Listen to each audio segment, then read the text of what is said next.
Hello everyone, today is 11th of August, now it's 10 past 9 in the morning Moscow time. I'm Levan Gudadze and this is my first update for the day in which I'll share all the main news that are making headlines in Russian media outlets and Russian language pages on different internet platforms.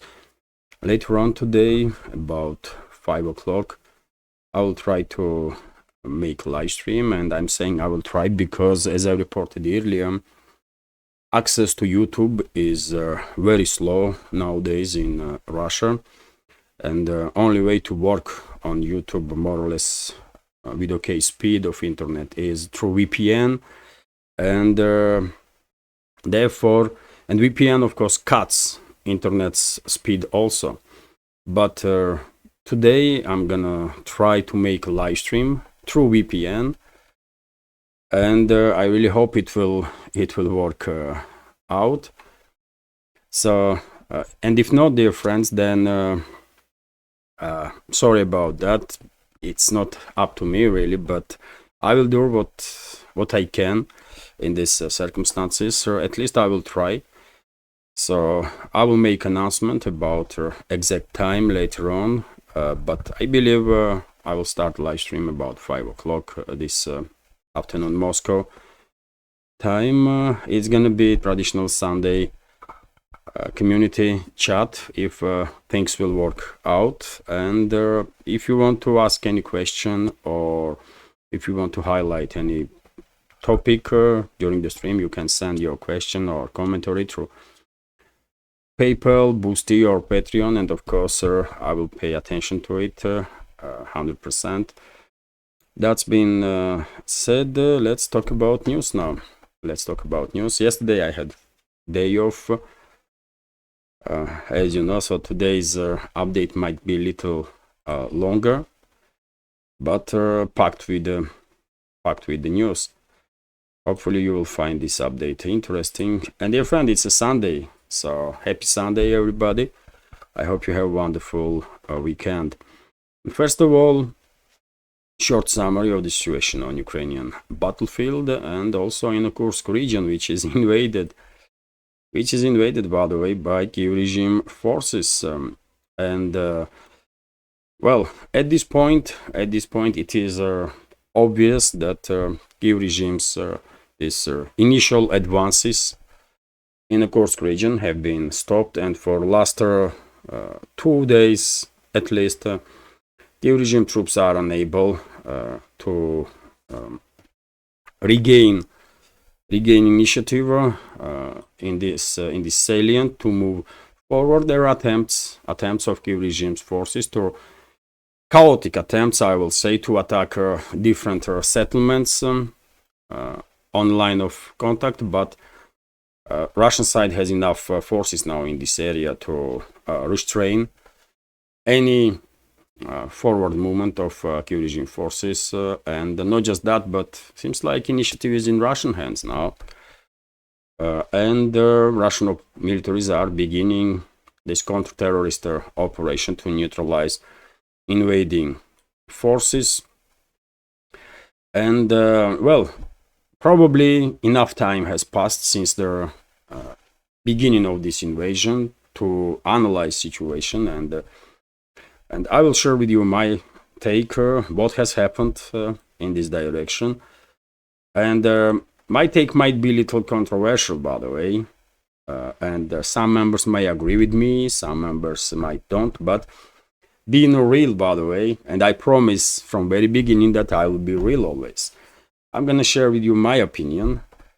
So if you remember, I said from straight away that it is possible that Russian intelligence played a game, intelligence game with their enemies, with NATO and NATO proxy Kiev regime, and basically created a trap in this area of the Kursk region, and I will explain what I mean. I would not be surprised at all if sometime in the future, after a few years, maybe after decades, we will learn, once documents will be declassified, that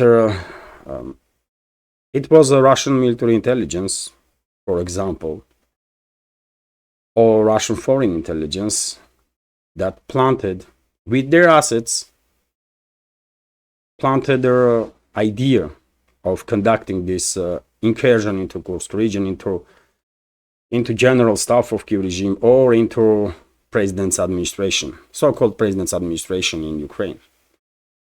And I tell you why I think so. First of all, this area, by the way, has no strategical meaning. I mean, really, this area that Kiev regime is occupying right now has no strategical meaning in any ways. In any ways, if we zoom out, by the way, if we zoom out, you would not even notice area where this incursion is taking place and are temporarily occupied by Kiev regime now. Only truly strategical infrastructure from invade area that is under occupation now is Kurchatov city and Kursk nuclear power plant, which is about by roads, by the way, it's about 50-60 kilometers away from forward units of Kiev regime. And maybe Russian intelligence somehow managed through its assets to plant this crazy idea into heads of Zelensky and his associates to conduct this incursion, to involve in this operation strategical reserves that Kiev regime had, and theoretically idea might be to reach Kurchatov city, nuclear power plant itself, and then start a trade with the Russian side to exchange, for example, Kursk nuclear power plant on Zaporozhye nuclear power plant, or something like that. Whatever the case, this definitely worked because Kiev regime redeployed, conduct this incursion into Russian Federation, number of brigades from Belarusian border. 3 brigades were involved on initial stages. Now reports are coming in that Kiev regime has no option but to send in reserve 3 brigades, and they are already, according to some reports, are entered their battlefield, and number of other brigades also. And dear friends, it's a military operation, of course, right? It's a military operation. Russia is proxy war, full-scale proxy war is waged against Russia by NATO, right? And some very difficult decisions has to be made by Russian military leadership, Russian intelligence leadership, Russian political leadership, because this is a real conflict. And well, some members of our community may say, how could the Russian side do such a thing to even plant this idea into general staff of Kiev regime or office of president, while people were not evacuated from borderline settlements. Border guards were not evacuated from border to make sure that casualty numbers are low. Well, dear friends, as I said, this is a full-scale conflict, and in general, staff officers, for example, are learning how to make very difficult decisions when they have to send certain units to most likely certain death. Military profession is one of the most difficult professions in this world for a reason. And whenever such operations are planned, of course, very difficult decisions have to be made for better good to make some sacrifices. And therefore, I think it is possible, because things are developing on the ground this way, by the way. I'm basing my logic is based on what I see on reports, right? In open sources. And to me personally, it does make sense if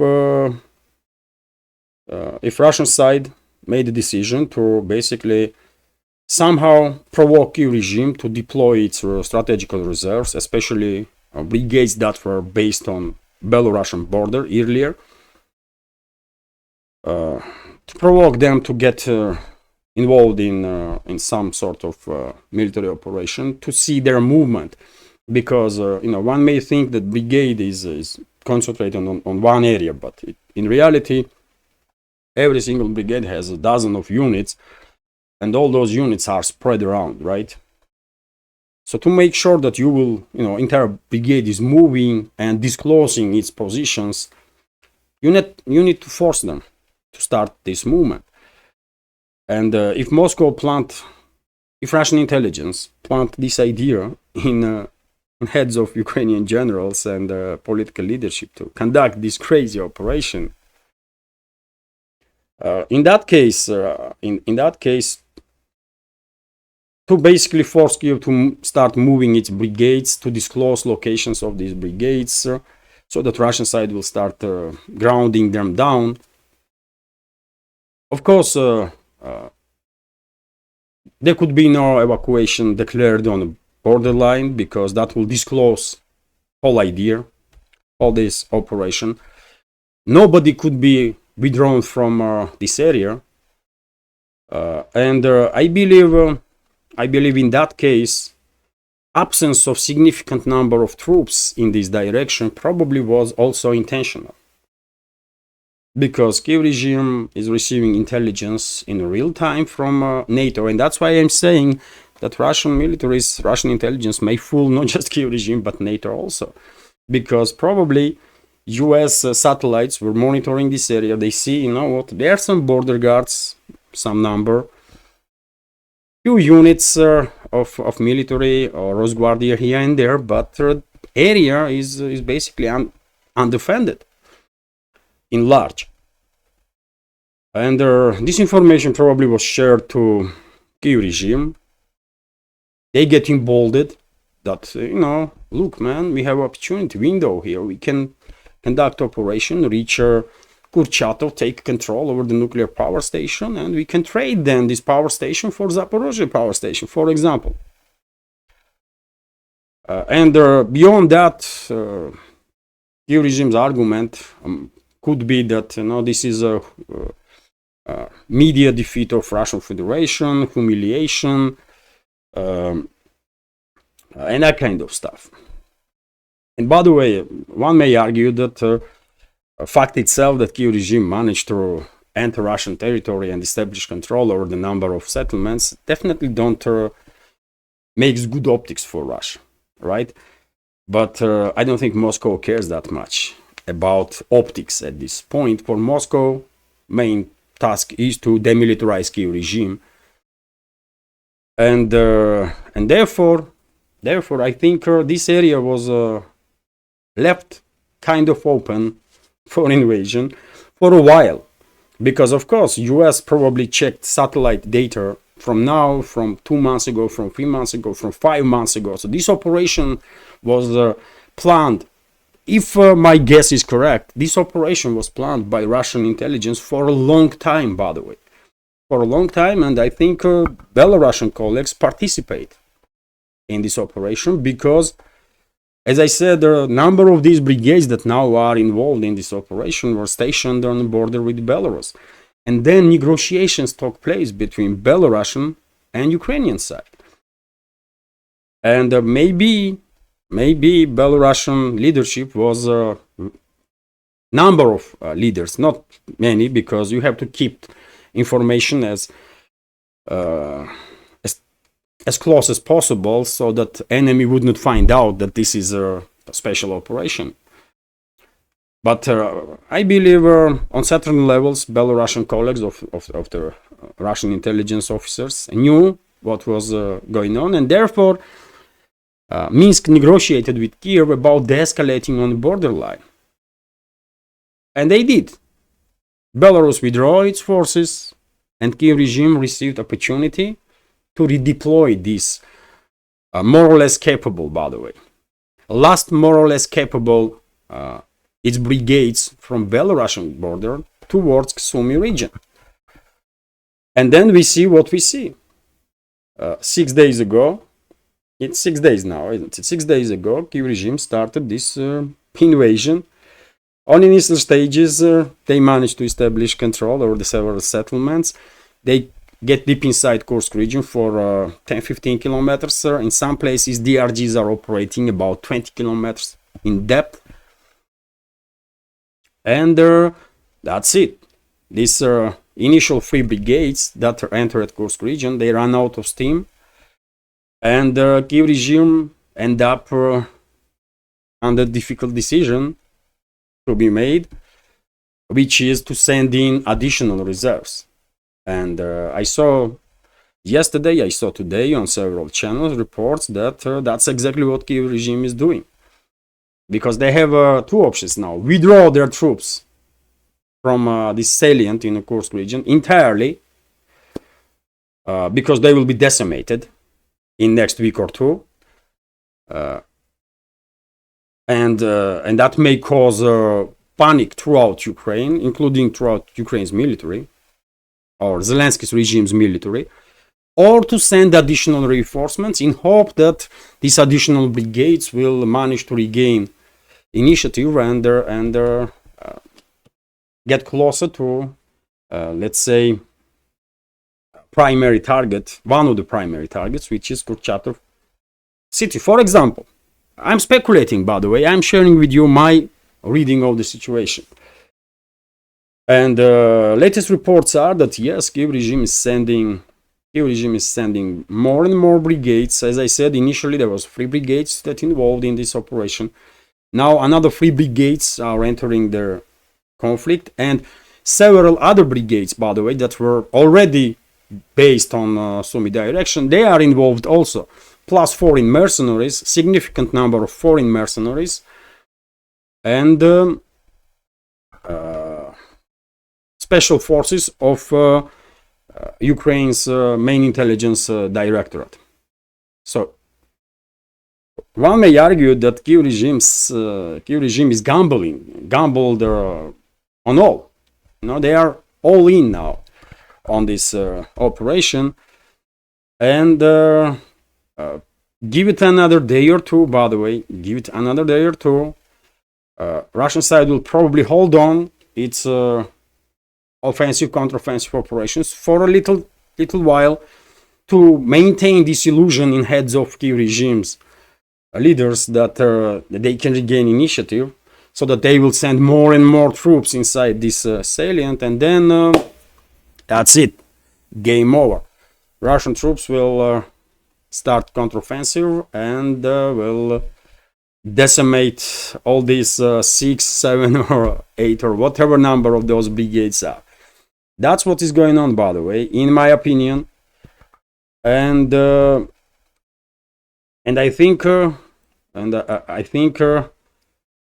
we are witnessing now beginning of the end of Kyiv regime's forces as a more or less capable entity, because I don't think the so-called Ukraine's armed forces will survive this blow. I really don't. Most likely, we will see, after these brigades in this Kursk salient will be decimated, we will see gradual collapse of Kyiv regime's armed forces. So, yet again, you might agree with me, you might don't, but in my opinion, this was all these developments that we are witnessing last week, all of it might be special operation of the Russian intelligence and militaries to basically provoke into action last reserves of Kyiv regime and to decimate them. Maybe that's what is happening, by the way. It is unfortunate that there are casualties, by the way, on Russian side also. Unfortunately, not just among militaries, but also among civilians. But yet again, when you are when the entire collective West, with maybe a few exceptions nowadays, like Hungary and Slovakia, but when the rest of the proactive West is waging proxy war against you, some very difficult decisions have to be made when you are in charge. And if you are unable to make difficult decisions, maybe you should looking for some other job, right? Well, yet again, I would not be surprised at all if sometime in the future, once documents, at least some of the documents will be declassified about special military operation, probably we will learn that this idea to conduct this invasion in the Kursk region was planted in general staff of Kiev regime and in minds of in presidential office of Zelensky by Russian intelligence. Yet again, to provoke Kiev to send their strategical reserves into this direction so that Russian side will decimate them. So yes, we are witnessing, by the way, beginning of the end of Kiev regime's armed forces as a more or less capable entity. That's what is happening. So when it comes to Salient itself, despite all the attempts, by the way, despite reinforcements, Kiev regime troops are unable to move in any direction, really. Russian side may let them feel free to operate in several areas just to keep this illusion alive that they might still achieve something if more and more reinforcements will come in. So therefore, I'm not going to be surprised if in upcoming days one or two settlements will become under control of Kiev regime, but nothing of strategical meaning like Uchatov city, obviously. It's not happening, by the way. No ways. And give it overall, give it like couple of weeks, by the way. Couple of weeks, months, maximum, and we will see total destruction of invading force in the Kursk region. Mark my word, by the way. I know some military experts, some military channels are reporting that this operation to regain control over these territories will take from 3 to 6 months. I mean, I cannot take that kind of statement seriously, by the way. What's 3 and 6 months, man? What you are talking about?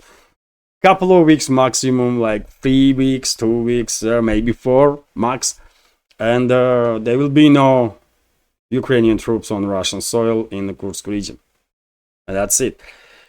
But we will see. We will find out. We will find out.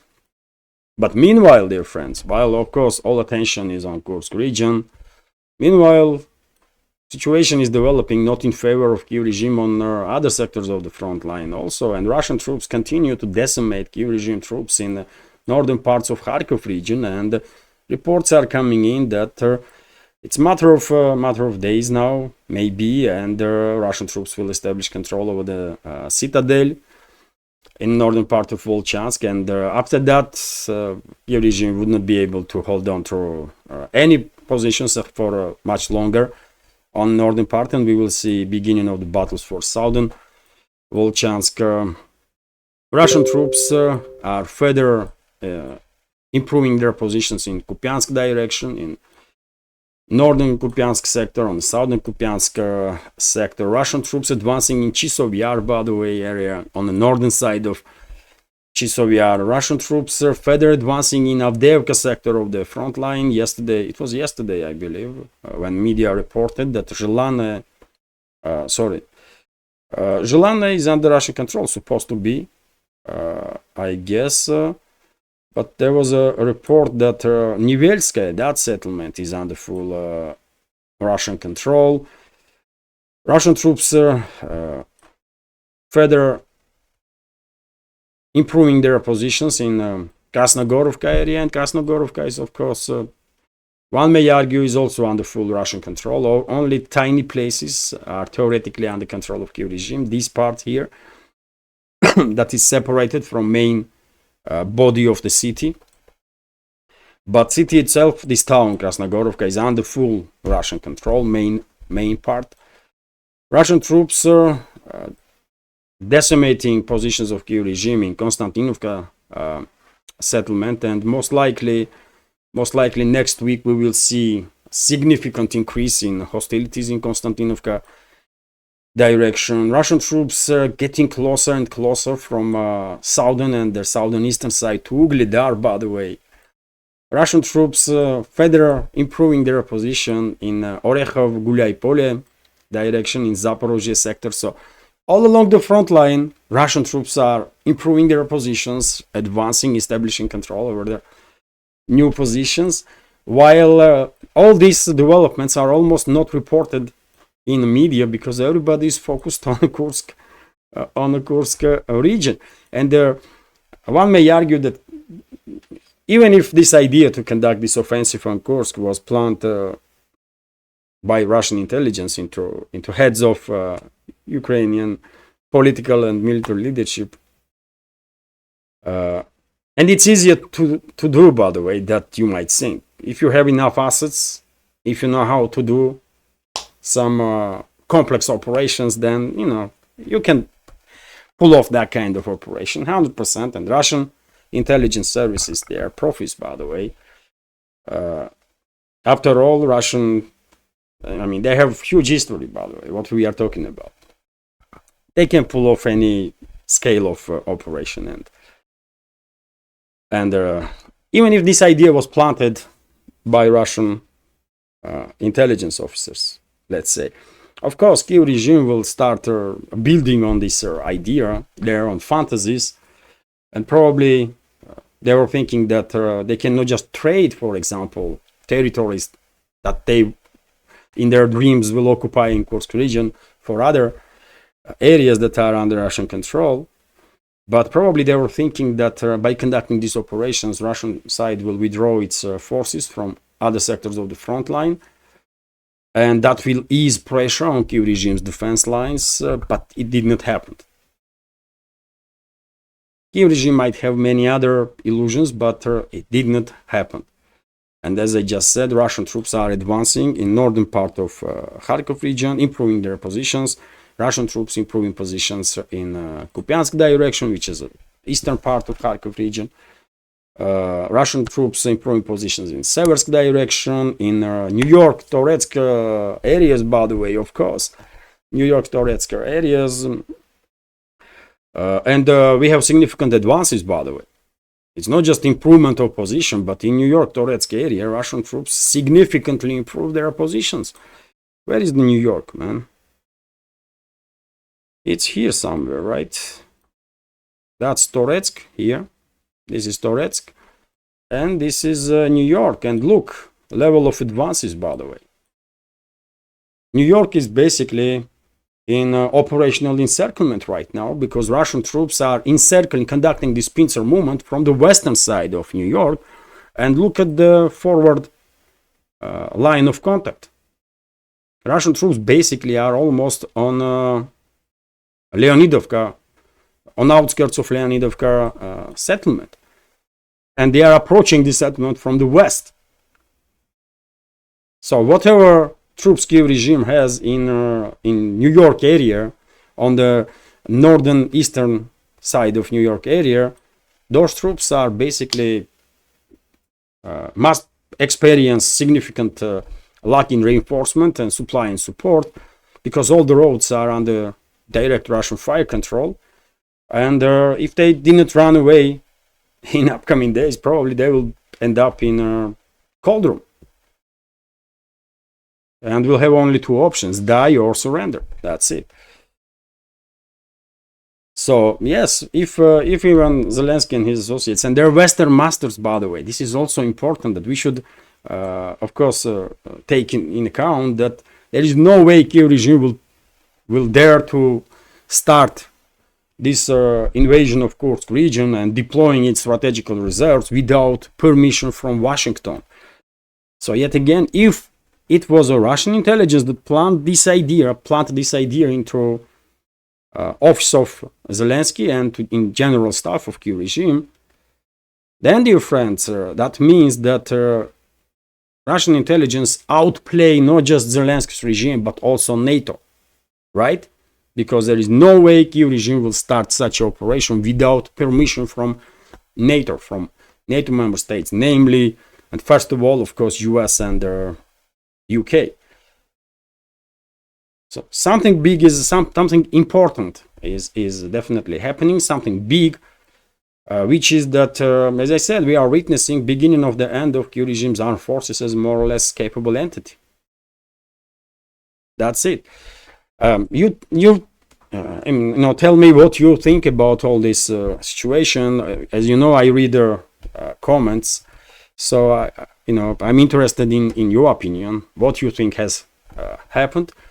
But I shared my take on the situation. I'm not saying that this is exactly what happened, by the way. Don't get me wrong. I cannot know, right? But I definitely wouldn't be surprised to learn sometime in the future that that's how this whole operation went down. That it was a strategical intelligence operation of Russian side. So yes, okay, that's been said, let's go through some other news also now. And RIA Novosti is reporting that over the Belgorod region during the previous 24 hours, 46 Ukrainian drones were neutralized, and Belgorod region itself was shelled 39 times. We also have information that Russian air defense systems neutralize 15 Ukrainian drones over the Voronezh region. Also, by the way, we have reports that according to Ukrainian Telegram channels, there were explosions in Kiev and the Kiev region, also in Poltava region, in Krivoy Rog region, in number of regions, by the way, of Kiev regime. There was explosions heard, and most likely Russia was conducting yet another long-range strikes on military and logistics infrastructure of the Kyiv regime. Maybe during the day we will learn some more information about these strikes, and of course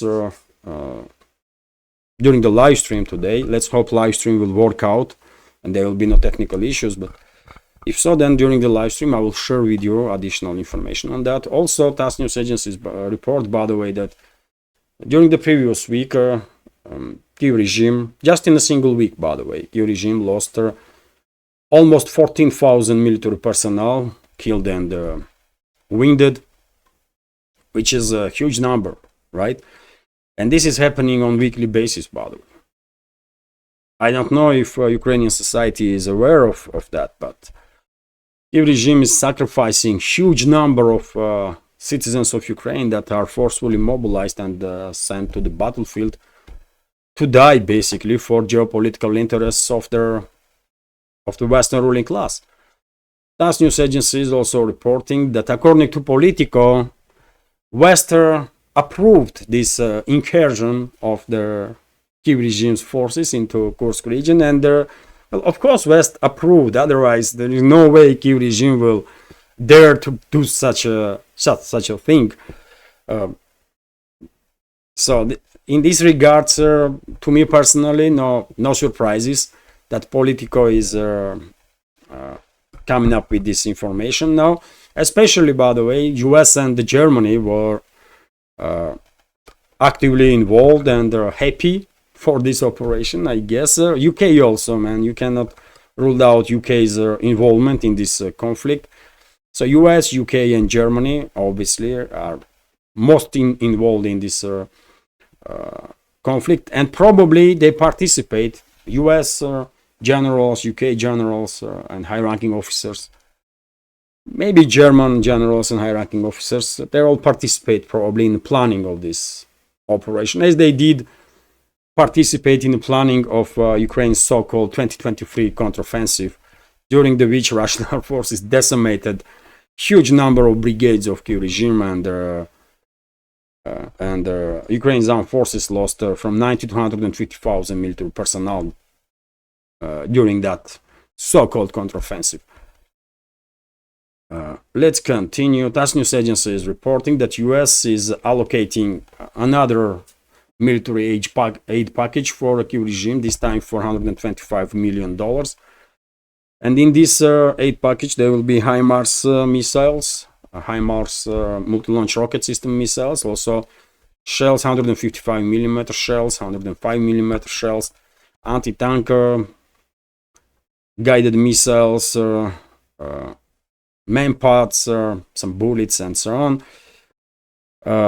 Well, HIMARS is I will pay attention to HIMARS because unfortunately it was HIMARS multi-launch rocket system that was used to target one of the Russian military convoys a few days ago during and that convoy suffered significant losses.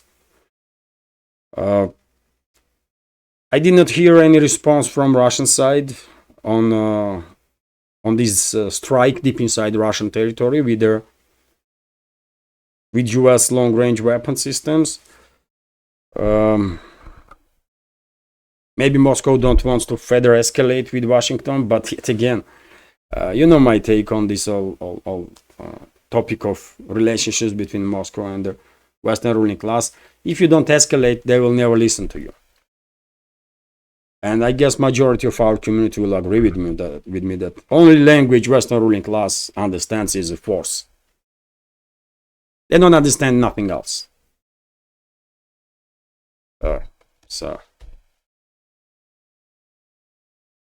TASS news agency is reporting that in these three regions of the Russian Federation, borderline regions of the Russian Federation, Belgorod, Bryansk, and Kursk, anti-terrorist regime, counter-terrorist regime was declared, and it's a counter-terrorist operation now on the way, which might and will have significant impact on how Russian side will deal with their incursion forces. They're not gonna be treated as legit militaries. Might be, they may be treated as terrorists, and there is very different approach, by the way, approaches towards terrorists and towards legit militaries, right? One should keep in mind. Moscow did not make any additional statements on that. If declaration of counterterrorism operation will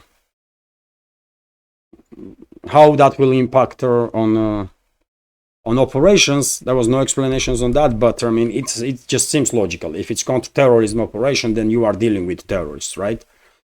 And Russian policies towards terrorism are quite strict. No negotiations, kill them all. That's it.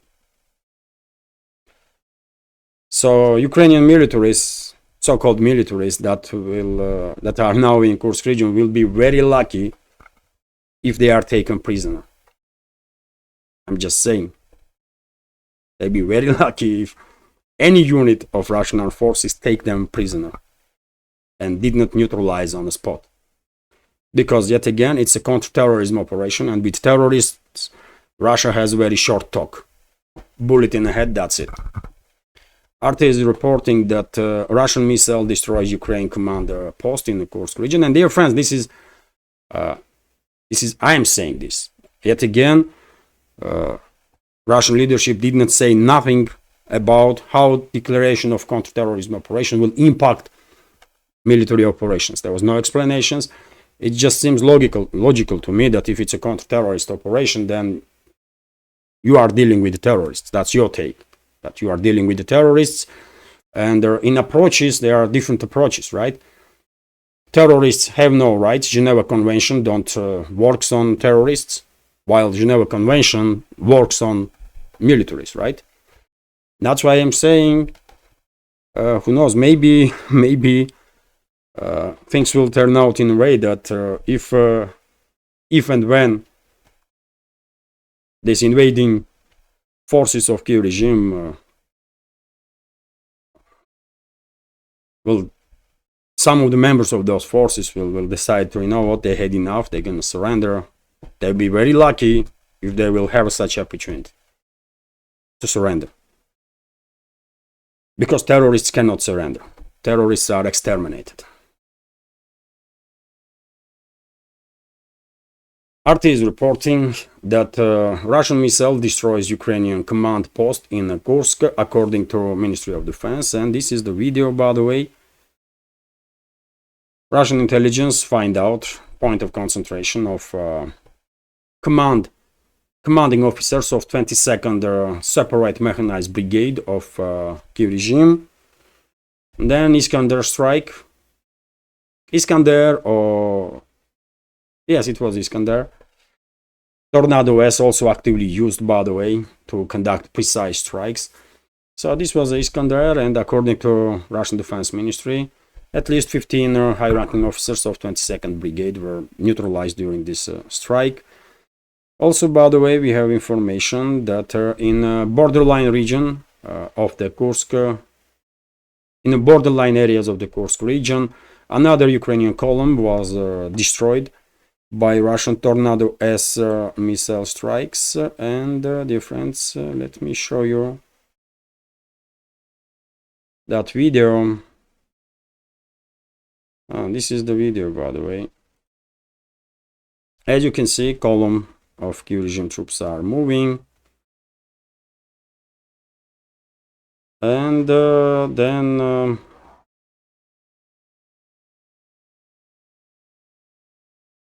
then strikes in two areas. Tornado S strikes with their cluster munition, and that's it. I guess majority of those vehicles were destroyed during that strike. TASS news agency is also reporting that how long is this update, man? It's already 41 minutes. Okay, I will go through at least a few more headlines and I will end this update now. So TASS news agency is reporting that there was a deepfake video, by the way, that was circulating on internet about Maria Zakharova. If Maria Zakharova, official representative of Russian Foreign Ministry, were making some statements about Zaporozhye and Kursk nuclear power stations, and official statement was made by Foreign Ministry that it's a deep fake and no one should take seriously. Kiev regime conducts this provocative actions on the internet also, well, is anyone surprised, really? Is anyone surprised? I don't think so. So be careful, by the way. You might see some video on internet, and if you think statements, you might see some videos of Russian high-ranking officials, and some deepfakes are made in such a high quality that you might not even, if you are not expert in this matter, you might not even recognize that this is deepfake. But if you see any videos and you hear some very strange statements, then that's deepfake, most likely. So be careful with this, with content, by the way, nowadays, because there is too many false narratives, too many fake news. Everything should be taken with a pinch of salt, by the way. Start from my reports, by the way. Take my report with a pinch of salt, and take any other report, by the way, with a pinch of salt. Just be careful, because God knows what is going on internet, by the way, now. Always, but especially nowadays. So we should be careful, by the way. That's what I do. I take any information with pinch of salt, because, you know, that's the times that we are living in. TASS news agency is reporting that Russian side informed the International Atomic Energy Agency about discovery of fragments of Ukrainian missile on the Kursk nuclear power station. So this information confirms that Kursk nuclear power station was targeted by Kiev regime. What IAEA gonna do, by the way? Question is, what Rafael Grossi gonna do or say about it? Head of IAEA. Nothing, because he is an asset of CIA, right? This organization formally is a branch of UN. I mean, it works under wings of UN, right? United Nations. But in reality, this organization and many other organizations, by the way, that have link to UN, in reality are controlled by Washington and Western ruling class. We all know this. But yet again, this is, I guess, rules of the game, that you have to still inform these so-called international organizations whenever something is happening in the field of their responsibility, and that's why Russia informed Rafael Grossi's office or IAEA about this attack on Kursk nuclear power plant, which is, by the way, very significant on its own information, because it once again highlights how dangerous Kyiv regime is. They are targeting nuclear facilities, by the way. Zaporozhye nuclear power plant is under regular shelling, right? Under regular attack. Kursk nuclear power plant now. And earlier, by the way, there were several attempts of strike on nuclear power stations conducted by Kyiv regime, right? So that's with whom we are dealing, by the way. These Nazis, terrorists, and mass murderers. That's what Kyiv regime is, and everybody that acts under order of the Kyiv regime. I see them all as terrorists. It is what it is.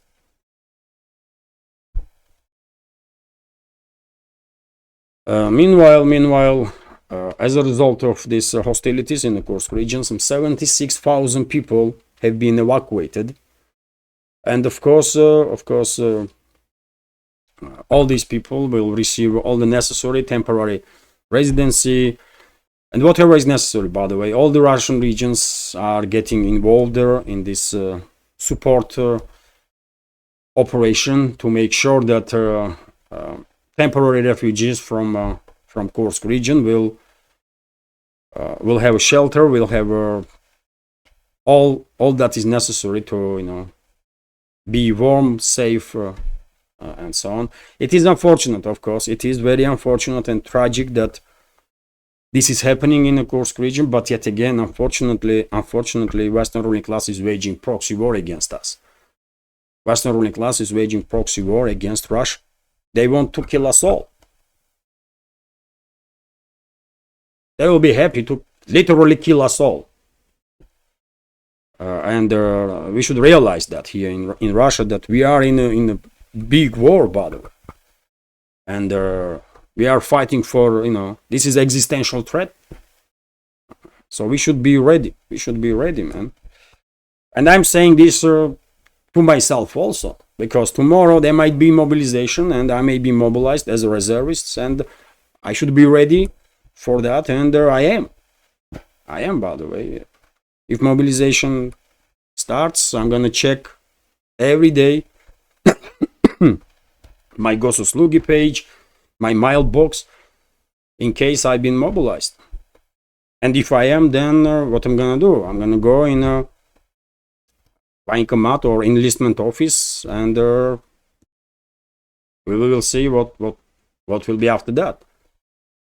I have no military experience, but if I'm mobilized, that's my duty as a citizen to serve, and that's exactly what I'm gonna do in a position that is in which I be hopefully most effective.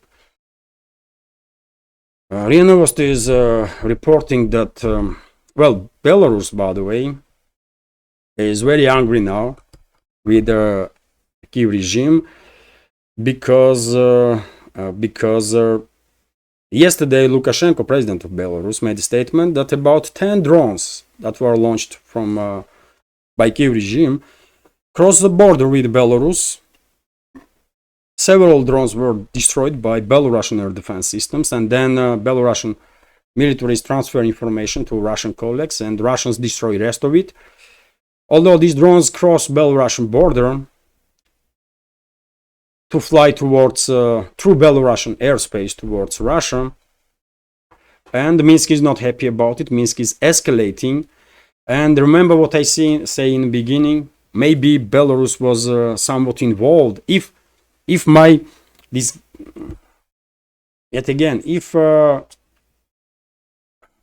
scenario that I highlighted in the beginning of this update is more or less correct, then probably number of high-ranking intelligence officers are probably involved in this whole operation, and probably president of Belarus also. And And therefore, I wouldn't be surprised. I'm not surprised, by the way, at all that Belarus is now escalating with the Kiev regime because, well, border between Belarus and the Kiev regime now is basically open. Those brigades that used to be stationed there are now diverted or redeployed towards Kursk region, right? And well, interesting developments might happen in upcoming days, by the way. I'm not gonna speculate anymore on this topic, but it is worth noticing that Minsk is escalating with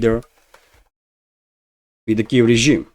Now, reasoning is drones. Formal reasoning is this recent incident when Kiev regime drones crossed Belarusian airspace. But something more significant, something on strategic significance might be behind this escalation also. It is possibility. But anyways, dear friends, enough. I guess I still have a number of news, by the way. And you know what? This update is already long, so I will go through another several information, if I may. Although before that, let me notice, dear friends, that this small media project of mine with the several channels on YouTube, Rumble, Telegram is completely subscriber funded, and I will be immensely grateful if you will also consider to support my work with donation or by subscribing to my Patreon page, on which I have, and also Boosty, by the way, on which I have some extra content on regular basis, some bonus videos. And for example, today I will upload a short video about Saturday, about yesterday, when we went to Moscow to sign a contract to rent the flat. We are moving from Dmitrov, which is Moscow region, to Moscow, and I made short video about I shared some information with our community about it, and I will publish today that video on Patreon and Boosty. And I have this. I plan to have even more extra content, by the way, from September, once we will finally move to new place in Moscow.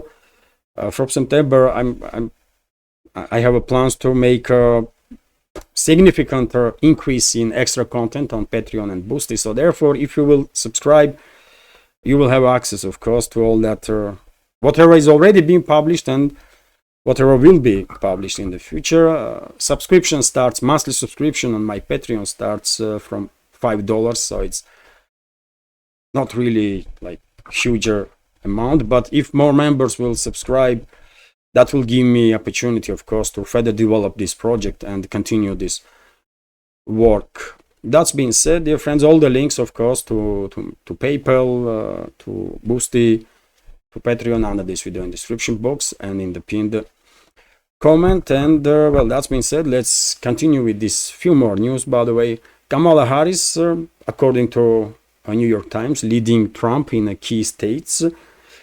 Poll is suggesting about that. So New York Times poll released on Saturday shows US Vice President Kamala Harris with a significant lead over former President Donald Trump in swing states of Wisconsin, Pennsylvania, and Michigan. The polls sampling data, however, suggest that the race could be far close in reality. Yet again, dear friends, these poll numbers, I never really trusted poll numbers, ever, because this is a tool to manipulate with the public opinion. And this tool actively used by Western secret services all around the world. And there are several agencies, several companies that are actively used by CIA, Western secret services, to destabilize countries worldwide during the elections because of the manipulation with the numbers. They are creating false narratives, basically. And I think something like that is happening in US also, because I really struggle to believe that US citizens that already probably are sick and tired of Biden's administration are willing to vote for is Biden 2.0, basically, because that's what Kamala Harris is, right? She's not gonna be involved in any decision-making process, absolutely. She don't understand nothing, for God's sake. She has no idea about anything, right? Give her complex sentence, by the way. Just a complex sentence, she would not be able to understand what that complex sentence is about. And I really struggle to believe that majority of US citizens want such a person. Yet again, maybe in real life she is a very sweet person, you know, maybe she is a very nice person, but we are talking about position of president of nuclear superpower, right? So some different criteria should be implemented in this case, and therefore, I don't know. I struggle to believe that US citizens really want some stupid people to represent US on the world stage, man. I don't know. But it's up to them. If they want Kamala Harris to be president, okay. I mean, who cares, man? Decisions, in any case, were made, are made by deep state, by intelligence community, by multinational corporations. Presidents in US don't really make any decisions, and Biden's years of presidency is just, factual evidence of that, right? We don't really need any additional evidences. We already see what we needed to see. Biden barely understands who he is, for God's sake. Who can believe in the right mind that he is making decisions about some strategical developments inside or outside of US? Come on. So therefore, who cares, man? Kamala, Biden, nothing will change in general, because presidents in US are just all this presidential institution, Congress, Senate, this is just a game, by the way, to fool people if they have any sort of democracy, if they have some choice and that kind of, it's all game. In reality, there are shadow forces that are pulling the strings, by the way, big time. And for decades and decades and decades, this is nothing new. Yes, charismatic leader, one day, maybe charismatic leader will end up being president. And after all, constitutionally speaking, president has many rights, right? And therefore, if president wants, it can be successful story. If president wants to do some reforms in US to make US a republic again, to transfer US from this state of failing empire into state of republic again. Theoretically, that might happen, but in reality, I don't know. Members of our community from US, they can share their opinion, what they think, because it's their country, and first of all, it's their responsibility. We are just observing from outside, and quite often are shocked, right?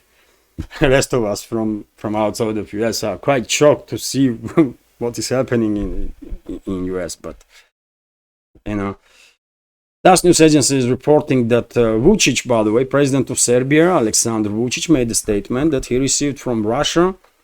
Serbia received from Russia information about her possible coup d'etat in Serbia that was prepared by Western ruling class, and the Serbian security services, I guess, acting on this information to prevent destabilization of the Serbia.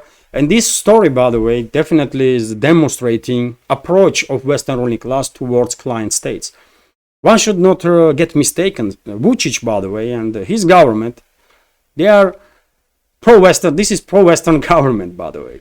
This is a pro-Western and pretty much Western-controlled government, although Western-controlled in 90% of the times. So whatever West wants, usually current government of Serbia, and our friends from Serbia can confirm or deny my understanding of the situation, but as far as I can see, Vučić's government is a pro-Western government. They want integration into all this Western stuff. They have issues with that because of the actions of the NATO against Serbia. And there is a Kosovo issue, right? So therefore, there is this 5-10% of topics, including topic of Kosovo, that Vucic's government cannot agree with the West. Vucic cannot recognize, for example, independence of Kosovo. He cannot because Serbian people will probably, I don't know, man. Serbian people will do something then in that case. But Western ruling class even not happy with that. They control Serbia 90%. Belgrade is acting under orders in 90% of cases. But there is 2 points at this point. Kosovo and also sanctions on Russia that Belgrade is still opposing. Maybe some few other topics also that Belgrade is still opposing. But Western ruling class cannot have that. They want not 90% control, not 95% control. They want 100% control. And that's why I believe in this news that Western ruling class plans to conduct regime change in Serbia to put 100% controlled individuals that will do whatever they are told to do, despite the opinions of the Serbian people. And unfortunately, it might happen. Unfortunately, it might happen because Western ruling class, they conducted so many regime changes worldwide in 20th century, in 21st century that, they know how to do this. Let's continue. RT is reporting that China makes a new attempt to approve a super embassy in London. According to Telegraph, Chinese government has revived its efforts to build a massive embassy complex in the heart of London. The Telegraph reported on Saturday Chinese officials reportedly hope that relations with the UK will improve following the election of the Prime Minister Keir Starmer. And by the way, this new embassy complex is expected to be 10 times larger than China's current diplomatic hub in the Marylebone district of the central London. It will consist of an embassy, offices, 225 homes, and the cultural exchange center. The newspaper reported, citing planning documents submitting the Tower Homeless Bureau Council.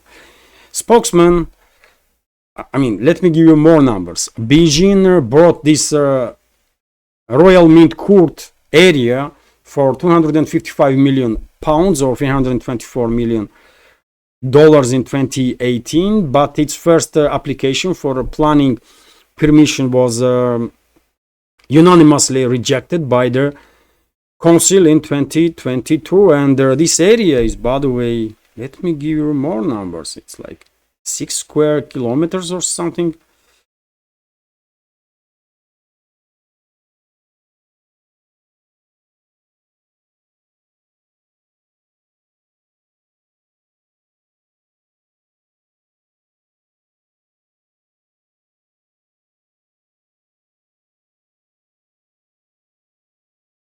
Well, at the time of rejection, China was the UK's third largest trading partner. Okay, that's not interesting. Beijing brought this territory on that. Well, London is opposing plans of China to build the super embassy because formally because locals and government is afraid that it might create tensions in this area of the London.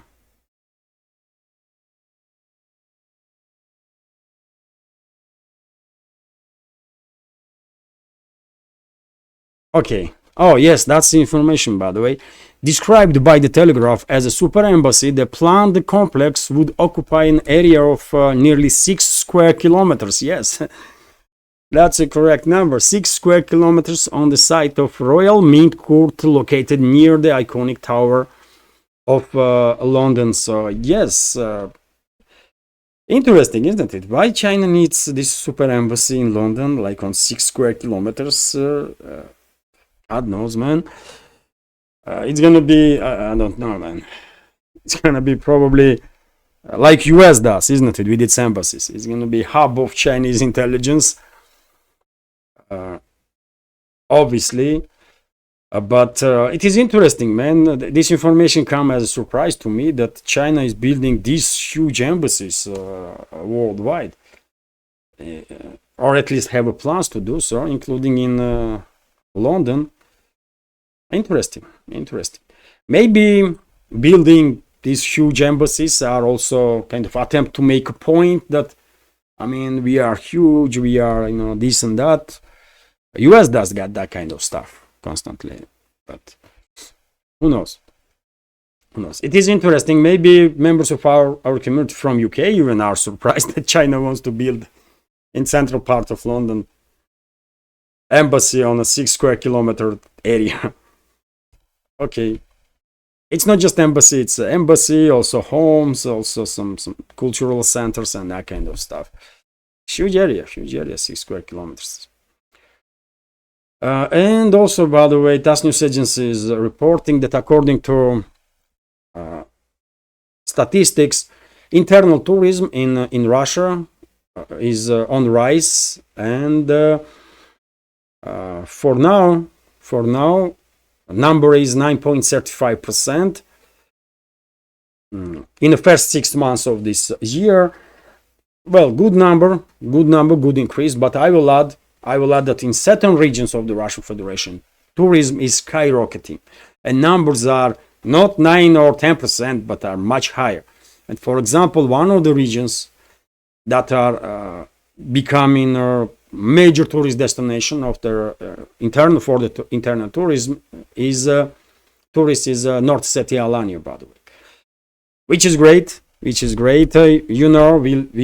lived in North Ossetia, Alania for a number of years, by the way, and last summer we went back into Vladikavkaz, capital of North Ossetia, Alania, and I made quite a number of videos from there. And I'm happy for a republic that they are doing big success. Their economy of the republic is developing quite rapidly, and we are constantly in talks with our relatives and friends in North Ossetia, Alania, and I mean, I can tell you, dear friend, there's plenty of tourists, internal tourists especially. Huge numbers, by the way. Even locals that seeing boom of tourism are surprised. There's plenty of tourism, which is great, by the way, because this means more money to economy of the republic. This means increase in level of services, investments in infrastructure, additional investments in infrastructure, which is great. So yes, overall number may be 9.35% for first 6 months, but in certain Russian regions this increase is much higher in terms of domestic tourism, including in North Ossetia, by the way. RT is also reporting that Russia and China hold new space talks. So Russia and China have hold their talks on wide range issues related to the use and exploration outer space for peaceful purposes, agreeing to boost cooperation in their sector. This is also interesting because I believe Roscosmos and Chinese Space Agency are planning to build a moon base before end of 2030 or 2035, something like that. So cooperation between the two is definitely increasing, and I guess NASA is not really happy about it, because Russia might share, and probably will share with China, with some technologies that until now only Russia and US had. And of course, eventually, given the fact that China has immense resources, probably China will challenge US in space also.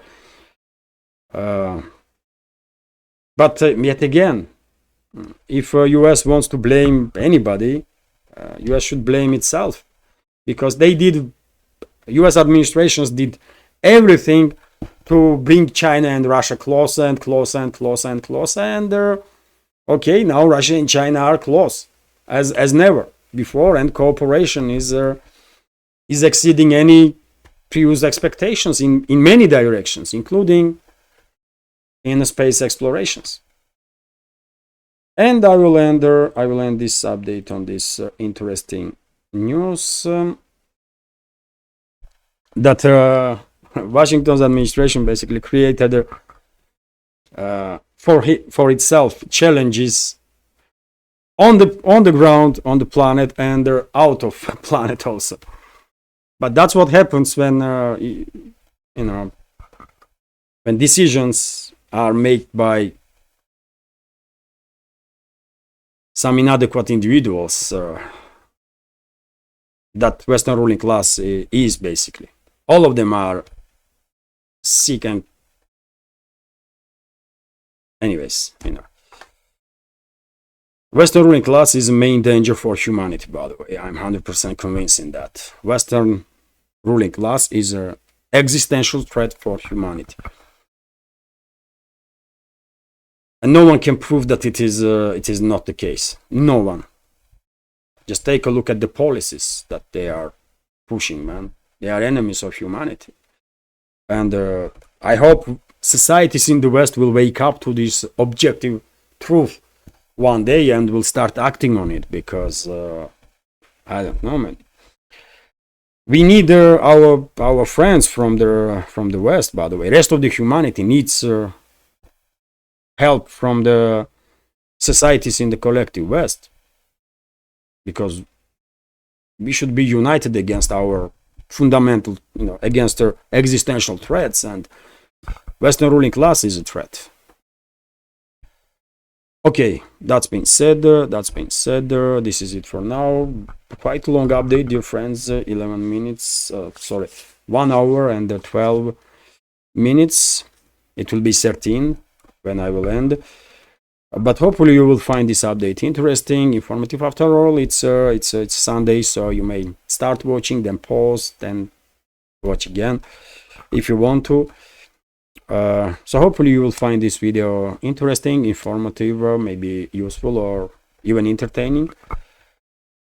And if so, please click that like button and leave some commentary just about anything, any topic will do. This is the only way we can deal with the algorithm. And for the same reason, if you can, please share information with your friends in real life and on internet, on the platforms that you are actively using. And well, I guess this is it. If you like my work, you can support with donations or by subscribing to my Patreon.